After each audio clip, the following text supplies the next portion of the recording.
Hi, as most of you know, Rebel Girl, Kathleen Hanna's memoir came out recently. It's a national bestseller, New York bestseller, New York Times bestseller. Last week there was a tornado in Houston. Our power went out. My husband was sleeping and I had nothing to do, so I read the memoir with my handy light over here. And even though I have other memoirs by people that I like more, I finished hers first that night because I've always found her to be an interesting figure. Her story always changes. I don't know if a lot of people notice it, but it always changes here and there. And it's kind of frustrating because it's hard to know what's true and what's not. But I think she wrote the book honestly and bravely as she could. The reason why I've titled this Kathleen Hanna is a capitalist too is because most of her life, her work has been about anti capitalism, um, anti individualism, pro collectivism, like all these sort of different thoughts. But as an American, all of us, we're all capitalists. To what degree varies. And even though we might not like the system, we're all part of the system. You're poor one day, you hate capitalism, something happens, inheritance, lottery, get a good job, whatever it may be. And then all of a sudden your views on capitalism change. And then they change back if you've had failure. And then they go back when you're successful. So it's constantly like an ebb and flow for people. But the point is, as Americans, this is a system that we're in. And so when rich people, regardless of how they make their money, talk shit about the system that they are benefiting from, I get aggravated. And I just want to say that Riot Girl gets a lot of, um, what's the right word to say? Riot Girl gets a lot of credit for being part of third wave feminism, but it was only a very small chunk of third wave feminism. Third wave feminism in the mainstream was mostly Susan Faludi, Naomi Wolf, Rebecca Walker, Alice Walker's daughter, and the like. And then there was the opposition, which was Camille Paglia, Christina Hoff Sommers, and Katie Rofi. And then you had people in between, like Elizabeth Wurtzel, and people like that were kind of towing the line. They're kind of on the cusp of feminism or anti-feminism, feminism. A lot of these people were getting their books out there, becoming bestsellers, very controversial, ending up on Donahue.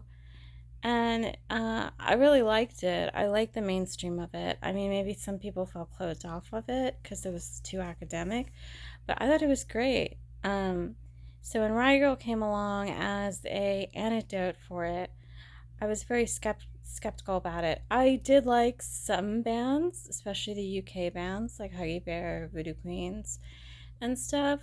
But I found some of the American things like Bikini Kill, they were talking about Kathleen Hanna, to be very grating. Like the voice and the music, and it just was like just nails on a chalkboard to me. And I couldn't relate to a lot of it, so I was having a hard time with that.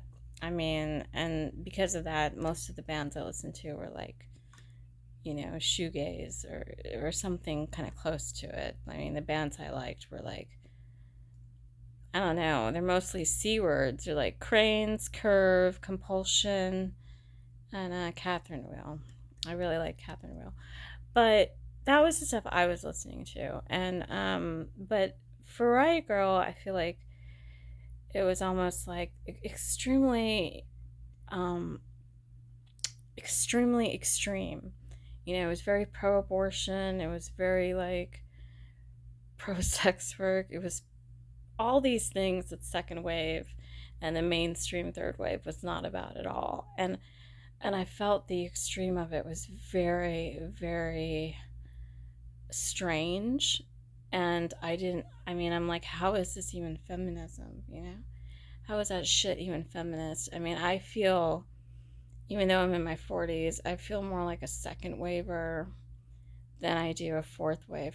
Because it's just the extreme BS of all this stuff is crazy. And it's like, if you're against the left, they call you a fascist. And if you're against the right, they call you a socialist. But I'm neither. I'm an American. I'm a centrist. And I am a feminist, but I'm a second wave, for sure, because it just makes more sense. Um, it's pretty, you know, cut and dry, and all these sort of contradictions and hypocrisies that have been coming up with the underground of third wave and then into the mainstream of the fourth wave, which we're dealing with now, is ridiculous. As we all know, the first wave was about the right to vote. There's a lot of racist people in it. And then the second wave came out of the civil rights era. And, you know, you had the main players like Gloria Steinem, Betty Friedan, Bella Abzug. And then you also had Phyllis Schlafly, who was very anti-ERA, and she had her whole contingent, you know.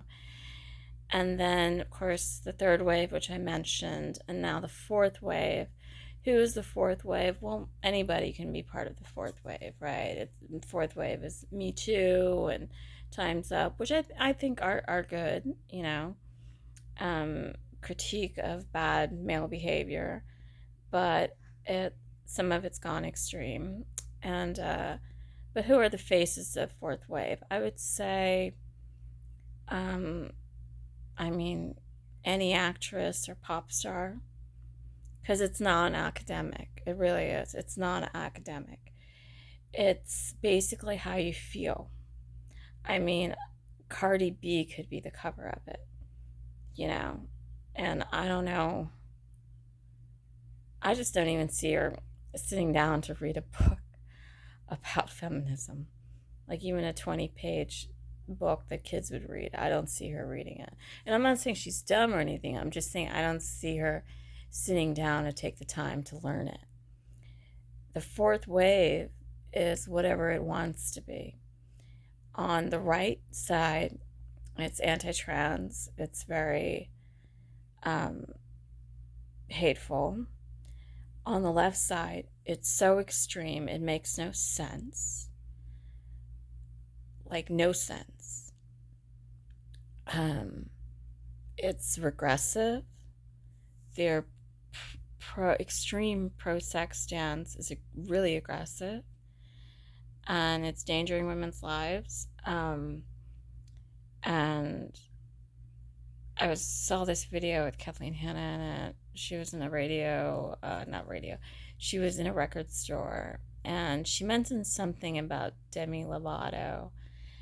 And I don't know, I've never been through the situation Demi went through, but Kathleen mentioned it because she had gotten a record from her saying she was a fan, and apparently Demi had been assaulted, and to reframe her assault, she went back to the assaulter and had consensual coitus with him, and then she was able to reframe it as like, oh, well, that was my choice. But the thing is, and what really got to me was not Demi saying it, because she obviously has a lot of issues, mental health issues, substance issues.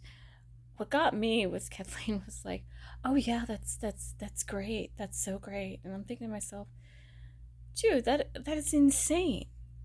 You can't change a crime and say, oh, I went back to the criminal to, you know, repurpose it, to change it. Unless you go back in time on a time machine, you can't do it. You can Demi Lovato can have sex with that guy 50 times. It's still not going to change what happened the first time, no matter how much she thinks she's reframing it. And so my issue isn't so much with Lovato saying that, because she's obviously like disturbed about it and is like just trying to come up with different solutions to make herself feel better psychologically. But my issue is with Kathleen, who's a lot older than that woman. and who's a lot well versed in feminist theory, to say in public, "Oh yeah, that's great. That's amazing. That's so cool." It's like, what? So, yeah, I read her memoir, but it makes no she's so full of it, dude. She's so full of it. And I understand why people are fans. I get it. She's put a product out there, and um she's done her work, as they say, as activism. I mean, she started a movement, and I know that that's not like something, very easy to do. You have to have some kind of charm and charisma to pull that off. Something I don't have, but she obviously does. And I understand that, she got a lot of shit in her first band from guys who couldn't handle it because she was like, the undeclared spokesperson for that movement, whether she liked it or not. And now she's getting a lot of love for it, which, is great. But that doesn't mean that criticism of her should be shunned or not talked about or ignored. Because just like people will criticize or have criticisms about Courtney Love or Ayn Rand or anybody of any time that is putting work out there, putting ideas out there, theory out there, is going to get, right? Now, I know comparing Ayn Rand to Courtney Love doesn't make a lot of sense, but my point is that they're both public figures, and they're both women, and they both have a libertarian stance. And whether you hate Courtney or not, she definitely has her stance on things. Again, like Hannah, it's constantly changing. In an ideal world, both of them would be best friends because they have a lot in common, not just from the place they're from, but also the lifestyles they've led. And it's sad to say, someone said on the internet, but both have been regaled or benefited from marrying very rich men. And I'm not saying they're gold diggers or anything. I'm just saying that it's interesting that they both had that in common, right? And they both started out as strippers, which is kind of like weird. And when I was a kid, when I was young, I just didn't understand. I was like, they're feminist, but they're doing this type of work. I couldn't wrap my head around it. And through the years, I can wrap my head around it a little more, but it's still kind of weird, Because, like, the feminism that makes most sense to me is definitely a little more old-fashioned. And I just don't get it. I really don't. But I do believe that everybody has a choice to live their life as they want, as long as they're not hurting anybody or exploiting anybody. Um, that's what's great about being American. But it's also important to understand that there are psychological ramifications for the choices you make. There are psychological consequences, emotional consequences, physical consequences to the things that you do. So the choices you make, the way you live, the things that you do, the things that you say matter. Not just morally, but ethically, and of course legally. So when you read a famous person memoir, whether it's some punk star, an actress, an heiress, whoever, be mindful that a memoir is not the same as an autobiography. And listen, I'm not talking about these like dumb AI generated biographies. I'm talking about, real autobiographies that are written by a third person and then tell somebody's full story. A memoir is, and I've written one myself because I'm a writer, is your own voice, your own narration about your life. And most of the time, we're on our side, right? Everyone's on their own side. So how objective is that? Not very much. Memoirs are notoriously subjective. That's their whole point. So you really don't get to know the person. you don't really get to decipher. You can't really distinguish what is a lie and what is the truth. So sometimes I kind of miss the old-fashioned autobiographies that used to get written about people, because that way you can just see the good, the bad, the gray, and everything. So memoirs are tricky. They're cool, but they're tricky, because a lot of times after I read one, I'm left with even more questions than when I started.